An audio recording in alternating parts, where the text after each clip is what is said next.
I know a secret of Phil's. He wants to play Batman. Will you step aside and give him a shot? No, why? You want to make your plea? You want to do the audition? No. He can do too good a job. I'm not gonna let No way. I have too much respect for the. Yeah. This is true, though, isn't it? Though this is the Well, people ask you what you'd like to do. It's like in Shakespeare, you want to be Hamlet, or I mean, it's such a cool. If you're an actor and you care about it's a high watermark. It's a cool job, and it's mine, by the way. It is definitely his. I'll play the erstwhile adversary any day. And very well. Now you are locked into it and love it. I love it. Is there any other character you'd ever want to play? This is, once you lock into this character, what do you play? It's always fun to do character voices, more off the wall voices. But in terms of the kind of voice I have, which kind of categorizes me as romantic lead, that type of role, this is the guy. This is the one you want. Where do you go from Batman? I mean, what really? do you do? Yeah, it's all downhill from here, buddy. Yeah. So this is truly an ensemble cast. We have 8 returning Justice League voice members. You get to see some of them do a little introduction that didn't get the laughs I was hoping for, but that's okay. I like that. I like those little pieces. Except for Michael, who just, if you saw all the other stuff we took out, you'd be laughing all night long. Do you prefer an ensemble versus a film that's focused on 1 or 2 characters? You're talking storyline or record? Let's go both. Recording-wise, always ensemble. Just, a major part of acting is reacting. And so if we're having a conversation, you're going to react differently by what I say to you than if all by yourself you have to just have your half of the conversation. It's just more interesting artistically. It's also easier because what I have to do when I record people separately, and I was trying to remember, were you in Los Angeles when we recorded? Did we record while we were here? He did New York there and ADR here, I think. I did New York, I did both. But the initial record was here? Was, I think, there. It was there. Okay. Yeah. So sometimes, the actors aren't even in the same city. And my job is to make sure that it comes into a cohesive piece that makes sense, that they sound like they're talking to each other. And, you see the whole piece put together, and we've worked on it for forever, and I still see things I would tweak and change and do different effects. And this could have flowed more smoothly.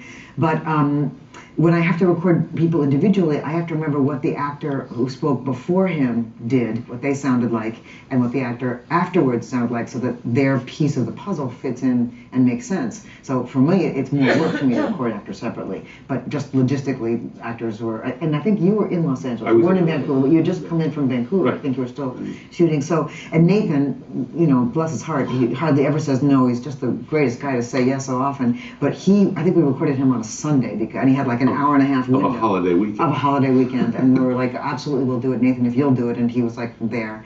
And then all those other wonderful actors. And the majority of the characters with smaller roles, and I don't mean that they were less important roles, I just mean they didn't have as many lines of dialogue. I was lucky enough to get them all in the room at the same time because I can book them in a 4-hour session. And that's the way most voiceover sessions are booked, 4-hour sessions. So you get them all in, you record all their lines, you get them out in 4 hours. So I did have some ensemble record that went on, and that was always really nice. The other thing is, when you record actors separately and people are doing character voices, you don't know until later that, oh no, this, guard number 3 and thug number 2 sound exactly the same, even though they're different actors and they were recorded 3 weeks apart. When they're in the room at the same time, you can go, okay, you need to be higher in your voice, you need to be lower, you add some gravel, you add some texture, you do this, and you alter the voices enough so they don't sound the same. But there's also all that give and take of the actors having you're all in the same room together. Absolutely. Like when Mark and I work together, there's so much Absolutely. Interaction. And what you were saying is so true. You get juice from the other actor. It feeds you. Yeah, it does. And then you give back. It makes everybody the ball better. back and I was saying before too, it's like a tennis game where you play with somebody who's equally as good or better than you, and you bring your game up to theirs, and that's what happens with the actors. It's almost a competition. You watch them go, oh, he really, chewed up that scenery. Let me get a little bit better than that, and so you get this really one-upmanship that works really well. We were talking about it earlier. That's the big difference with doing the gaming now. Because that you really are totally isolated, and you're in a room for hours and hours and hours at a time, day after day after day, and you have to be entirely self-motivated, and it's really difficult. The trick is in making it organic and not seeming as though you're alone. Right. And that's not easy. That's why we have wonderful directors that help us. It's hard with the beginning and the end. Yeah. and making the puzzle all fit together. I think you told me you did 3,000 lines for Arkham City. It's something like that. Something crazy, yeah. And that's multiple takes for every line. So think about how many Yeah. times he said. Can you do that a little happier? Can you do it a little sadder? Do it with a little irony. How about irony with a smile? We did this last time. I think they might enjoy you giving them a lesson in voice acting. You want to do some Walla? Come on, it'll be fun. I didn't prepare this. I should have thought of some stuff for you to do. So it's always, whenever you have crowd scenes, like you saw, like when it was actually Metallo up on top of the Daily Planet, the guy that was going to commit suicide. Okay, and you have all the crowd down at the bottom of the, looking up, Superman is falling, all that stuff. So what happens is that I usually get maybe 5 or 6 actors in the room at the same time, and we do one pass at it, and then, okay, be other people, and then we run it again, and they do it. But the benefit is I have, 250 people. So for all the people that are running this thing, there's no scary thing going on, and we're gonna make everybody scream, so it's not like, don't call the fire department, okay? So here's what I want you to do first is, you see a guy up on the top of the building, top of the Daily Planet, and he's about to jump. So I need you to do the general wall of like, what's going on? Who is he? What is that guy? What's happening? All together. Ready? And, what's going on? Who is that guy? What's going on? That's pretty good. Louder! Excellent, guy.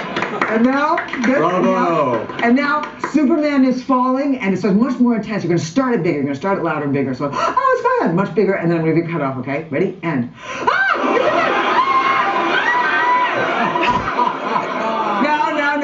I need some good girly screams over that. Okay, not the guys, the girly screams. But I want all the guys to do the same things you just did. But I want the women to give me good girly screams. Don't hurt your throats. Together, ready? And.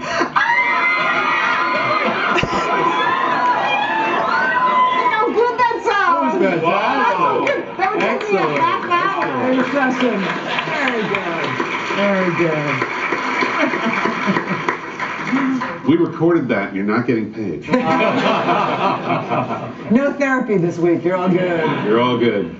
You all have had wonderful careers in different disciplines, but all in this one.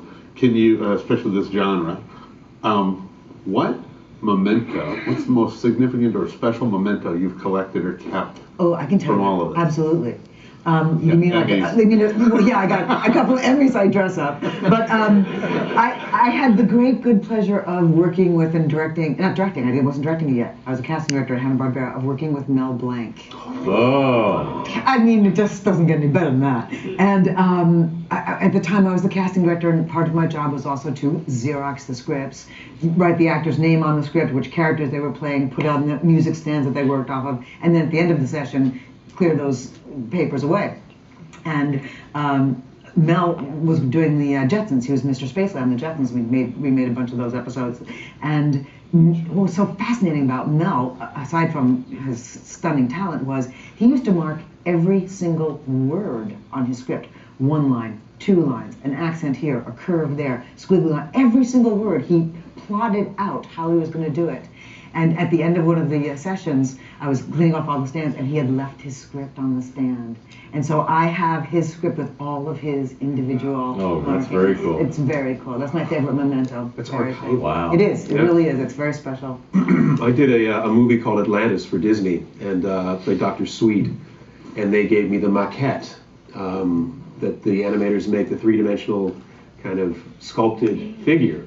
And it stands proudly in my house, and Wow. It's just great with all of his doctor stuff and the stethoscope in the bag, and just beautiful workmanship based right off of Ron Husband, who was the artist, off of his artwork. Neat. So yeah, it's tremendous. What do you got? So good. What do you got? You got nothing? When Warner first started the stores, the Warner stores, they asked me to do appearances to promote the show, and they wouldn't pay me for the appearances. And I thought, well, I'll do 1 or 2 and I'll promote, because it was like in '92 when the show was just starting, '93. I thought, well, I'll do 1 or 2, and then they were selling lots of cells when I was going to these appearances, and I realized they were making a fortune off these appearances, and I was still doing them as promotion. I said, you're making like a lot of money on these scenes. So I said, well, we can't, just on principle, we can't pay the actors as promotion. I said, well, why don't you give me a cell? And they said, oh, well, that won't cost us anything. We'll give you a cell. I said, well, how about two? How many did you They get? started giving me two an appearance. So I've got A good collection. close to 100 now. Nice. I've got a lot of cells. Nice. A lot of cells. At least two of the people on this panel don't really collect comics. I think one does. How many are in your home, Phil? Like legitimately 17,000. Should I? No. Look at it. His wife is over here going, more. It's about 17,000. I started in '66. I got the first comic, which was Tales of Suspense. It was a twofer. It was Iron Man and Captain America. And my grandmother took me into a drugstore in Cleveland, Ohio, and I've been collecting them ever since. Wow. Diligently. Except for this is the weird part. In the last year, I've been working on this other show that I do, and I just hadn't gotten to the comic book store. That's right when they changed the whole DC universe around, and I missed it. No, I missed it. I mean, I've got to get the graphic novels. I've got to make a fortune to go get all the books. It's just. So anybody out there? I know some people. I know that some people can, too, that yeah. are connected with DC. I got to get on that because it. What? Oh, there he is. Yeah, there we go. It changed. You should drastically. touch base with Mark Hamill. Yeah, Mark has Oh, a yeah. collection. Amazing. Well, people who collect like that. The two of you, my God. It's just, I mean, it's obsession. And I walk into a comic book store, I don't even think about who I am when I walk in the door. And we start talking about what we're doing and what I'm working on and everything. And then I notice that there's like 25 people who have come in because the guy's on the phone going, "No more, they're talking about the next Smallville. You got to get in here." And I forget that I'm not. And so there's things that happen just because I'm a fan as well that I'm so excited about. Like when I saw myself fly for the first time in ADR on Smallville. It was crazy fun, you know. I'm like, run that back. So I lose my stuff just like all of you. I'm in here. I'm Vandal Savage. Of course, I want to win, but I want them to beat my butt because I'm the fan. The fan takes over the actor. It's crazy. It's awesome. If you want comic books, you stand outside of Bruce Timm's office once a month when he goes through his DC box. True, And he throws out. He tossed like 2/3 of it, and I just, yeah. Throw out isn't right. He leaves it out for anybody who wants to take them, and then Yep. everybody just goes. It's that it's like leaving your dresser on the lawn for the people that come by. He's got so many. Takes that His stuff. wife is like. His wife isn't nearly as tolerant. I built the wall unit. Yeah. That's how I got out of it. He's got a microphone for you. Oh, thanks. Andrea. Oh, say your name. Oh, I'm Sean. Sean. Hi. I love all the work you've done, and I know you've done so many cartoons, and like I just saw the Avatar Last Airbender, and I was just wondering, I'm sure you're in demand. How do you like choose which projects to work on? You know, nowadays, now I'm sure everybody's like beating down your door to work on everything. I hardly ever say no. There's a lot of factors. It has to do with what day of the week they want to record, because if I'm already doing a series on Monday mornings that I can't give them Monday mornings, that's when they want to record. That's one of the factors. There's a lot of things.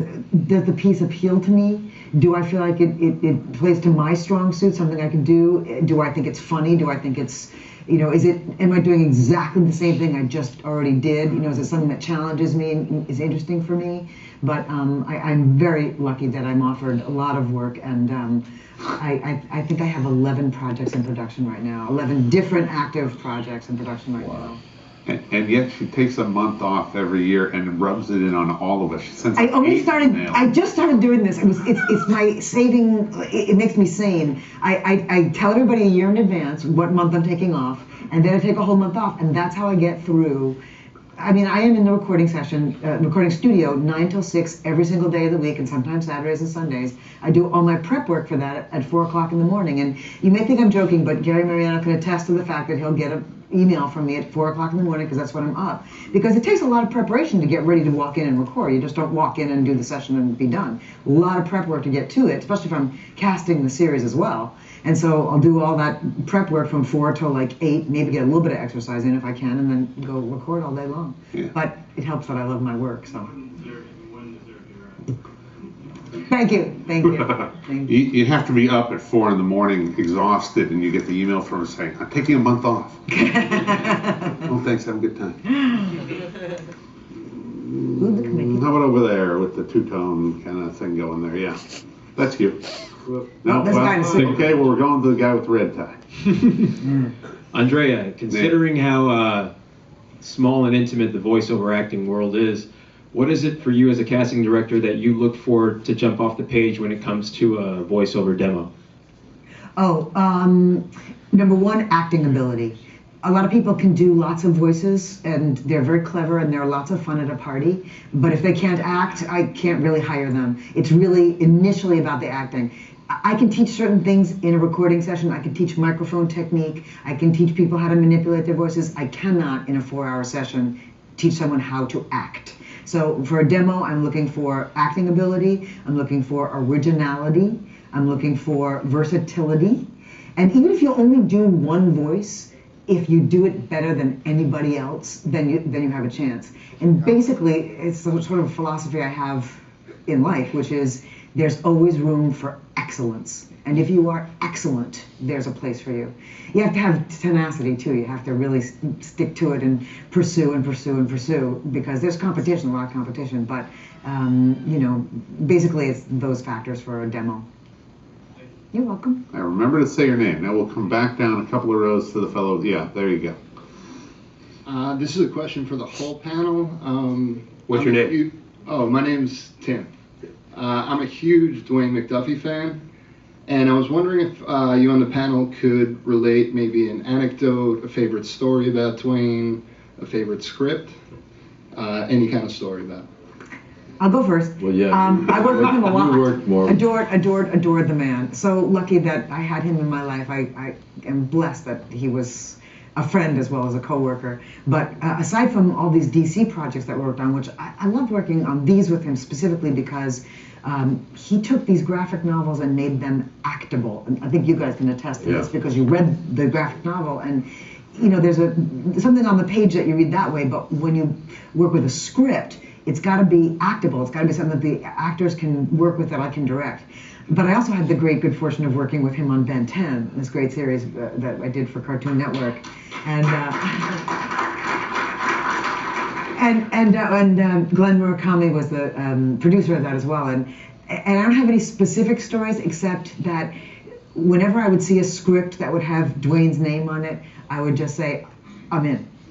Sign me up, because I know that he would not do anything that wasn't top quality, and that he would give me something that I could direct and that the actors could relate to and that they could actually work through very comfortably. I first met Dwayne when we were doing Static Shock. I met him at the same time I met Dennis Cowan. And I knew that both of them from the Milestone comics, which I was incredibly proud of because it opened up a whole world of counter culture superheroes that were desperately needed. So I met Dennis, and you meet Dennis, and Dennis is a pretty type A guy. You know, he's going to come out there, Phil Morris, hey, you're a martial artist, I'm into the martial arts, blah, blah, blah. And we're doing Static Shock with Phil Lamar, and it's great. It's a great session. The session's going great. I'm having a great time, and I see this kind of quiet, big guy at the console, and he really hasn't said much, you know. We have a break, and I'm outside, and I feel this little tap on my shoulder. Hi, Phil. And it was Dwayne. And here I'm a fan of his, and he was so humble, and he was so modest, and he was so supportive of my work. And here he's created this thing. I mean, he really was the guiding force. But you would never have known it because of his humility, his modesty, almost shy in a way. And some of the best, most talented people I've ever met have that kind of humility. And I was so taken with it and so taken with him that I just turned around and I gave him a big hug. I was like, big man, come over here. And so we became, you know, not close friends, but we were very respectful of each other, and I truly honored his work. He was a master of the genre, and I was honored to utter his words. I was going to actually, you hit the same word I was going to use, which was modest. He was such a modest guy. He was such a sweet guy. And because he was so incredibly talented, and there are a lot of egos in Hollywood that you have to deal with, and it just wasn't there. He was he seemed so appreciative of all the talent around him that he made you feel great. First time I met him, he said, "Oh my God, I love your work so much." And you love my work. I mean, I'm nothing. I love her. This script, I think, is so great. So good. Do you realize, have any idea how complicated the script is? All those, what we mentioned before about all those different plot lines of taking out each of the Justice League. And keeping track of it all and cutting back and forth and back and forth. That's a lot of storylines to keep juggling in the air all through this thing and make sense out of it. He's an incredibly talented guy. And a genius. I mean, literally a genius. Oh, yeah. Incredibly smart. Master. Graduated college is 17 at college? Ridiculous. Younger? Young.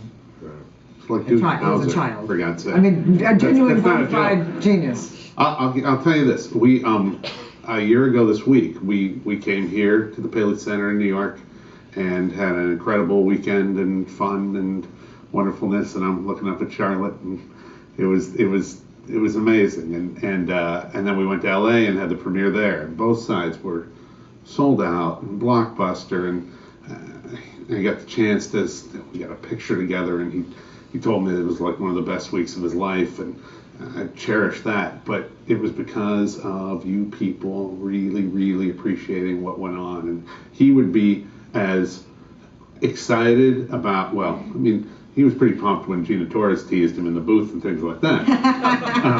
But he just loved getting the kind of appreciation that you guys had for the work he did. So I'm sure he would thank you for that right now. I hope you realize that, how much we appreciate the energy that you send our way. We really do register. No, I mean that. Truly. The loyalty of especially the animation audience is just incredible, and keeps us going. Truly. I do have this parting thought that Alan Burnett told me. He said on the flight home, he got on the plane, and I guess he took an inner seat because, and Alan said he got on the plane and all he saw was just the sea of heads and then Dwayne. Okay, who's right there with the beard? My name is Marco. Wanted to say thank you to everybody. Earlier you spoke about all the different takes on the lines. What is some of the more memorable directions that Andrea has given you on the movie and something? Do it better. I was going to say that. Take a sip of water. She can sew, because she knows how to talk to actors, which many directors don't know how to do. They'll say really clumsy things that are insulting or that just, can make you feel bad. She has a very artful way of saying, now can you try? And she'll very artfully sort of posit some comment, and I'll say, "Is it mean act better? Is that the note? Act better With more talent." So she's a master. For me, it's what she kind of doesn't say. You know what I mean? A lot of directors can want to give you a line reading. It's this, and we never get that from Andrea. Yeah. I mean, she'll give us an approximation. It's like this. Well, think of this, as opposed to doing it for us. And that shows a couple of things. It shows a command of her domain. She doesn't feel intimidated by any of us, and she has great respect for us. So she doesn't deign to kind of condescend to our talent. And that is refreshing. Yeah. And it allows you great freedom to go places that you might not be brave enough to go otherwise. And that's what it did for me, because I just started kind of working with her. I don't even know quite how it happened, but I know that it started happening, and as I was working, I was like, I really like this. I can do this for a while. This is all right. This is the way it is. And trust me, it isn't the way it always is. No. So we're Rarely always is. fortunate. Yes, we're always fortunate to work with Andrea. Thank you. There's a big difference between mimicking and having something come out of you organically. There's a huge difference, and you can hear it in the performance. Directors give line readings, and to me, as soon as they do it, it's a killer. Yeah. Because as soon as they give you a line reading, I can't do it that way because it's going to sound like I'm imitating somebody. So then you have to think of some other way to approximate what they've asked for. Whereas if she gets you thinking down the road she wants you to go, then you'll organically come up with the sound. Now, this is very kind. Thank you, you guys. And I love actors, and this is why I do what I do.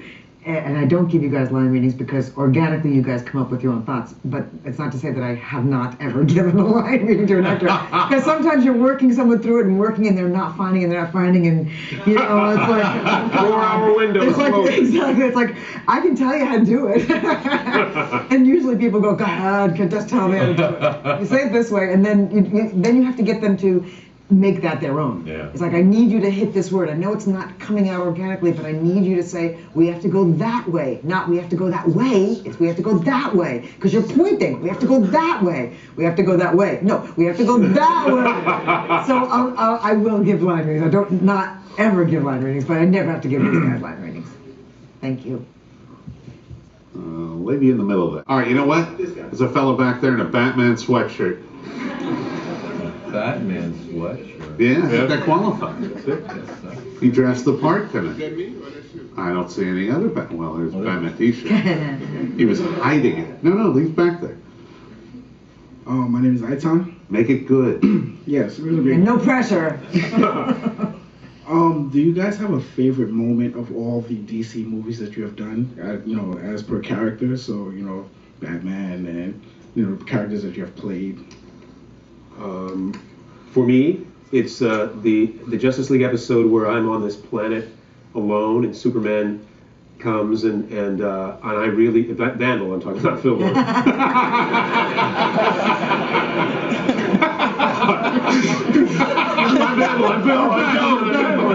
I'm Jackie.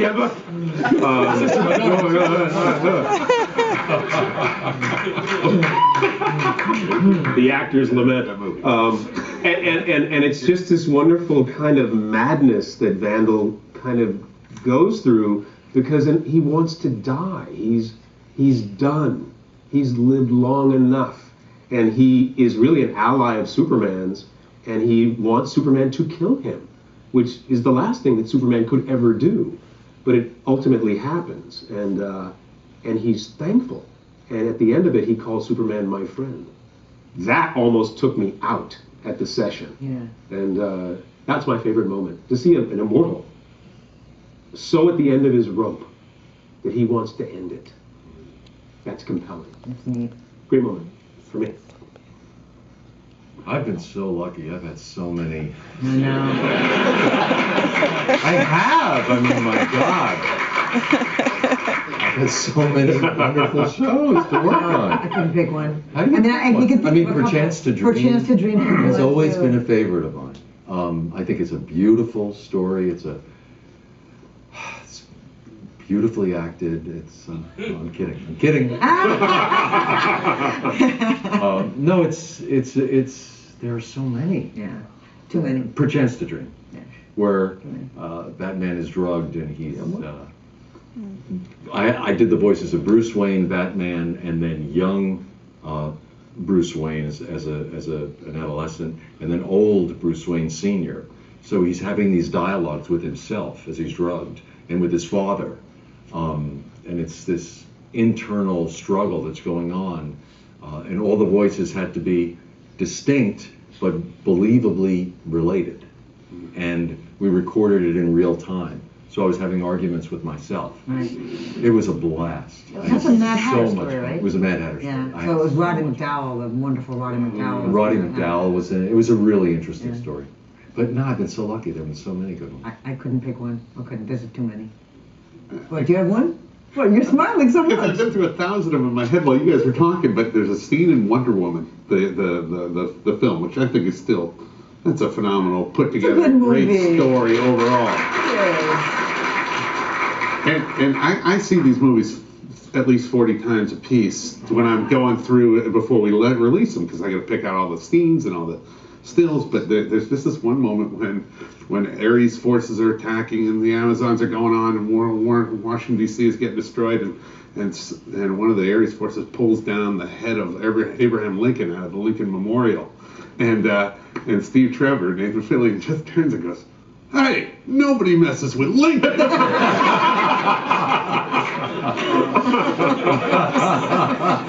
If I can laugh at it every time, I know it's good. That's a good one. All right. He Well, had a really. He really has Burning. He's Really burning. burning we have to ask Riddy. Okay, really, really quick, fast. quick. Question. Yeah, my name's Hold on. okay. Thank you. My name is Whit, and just wanted to say I love all of your work. I've been watching you guys since I was like 6. So, but my question is, not to make, but I was just wondering, in your process of finding your characters and doing the voices, what kind of research do you guys do as far as like you look into the comics and what goes into finding your voice? Well, I mean, there's a lot.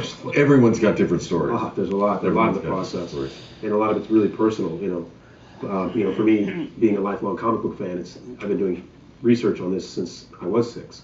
So that you come to the party with a lot of information, and for actors, knowledge is power. So if you know who you are and where you want to go, what is going to take you there, that gets you there. With Vandal, I listened to a lot of classical music, quite frankly, because I thought that was what he had running in his head. Wagner and Beethoven, he probably knew them. He might have been, he probably, what was Ride of the Valkyries about? Maybe Vandal, I don't know. But that's what I gave Vandal. So just in that one little character, that's kind of how I started to get to where I felt he lived. We all have this soundtrack in our head. Everybody has their own theme music. You know what I mean? Some of it's funk, some of it's soul, some of it's R&B, some of it's classical. For Vandal Savage, classical music was right up my alley. So.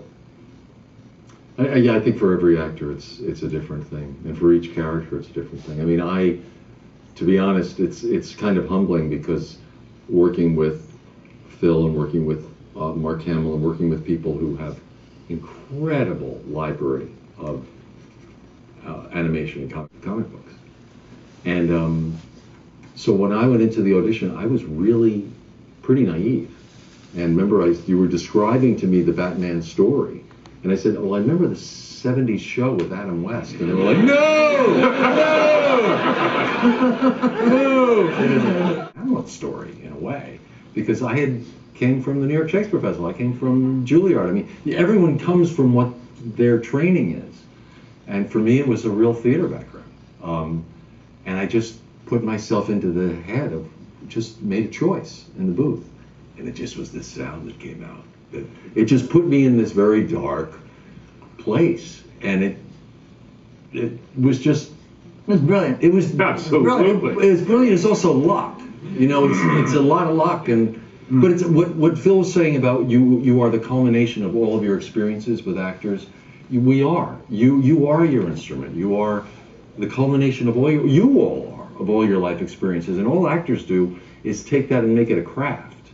Take what you are and make it a craft. And so when you get in that situation where you're dealing with a character, you're drawing on everything you've ever been on in your life.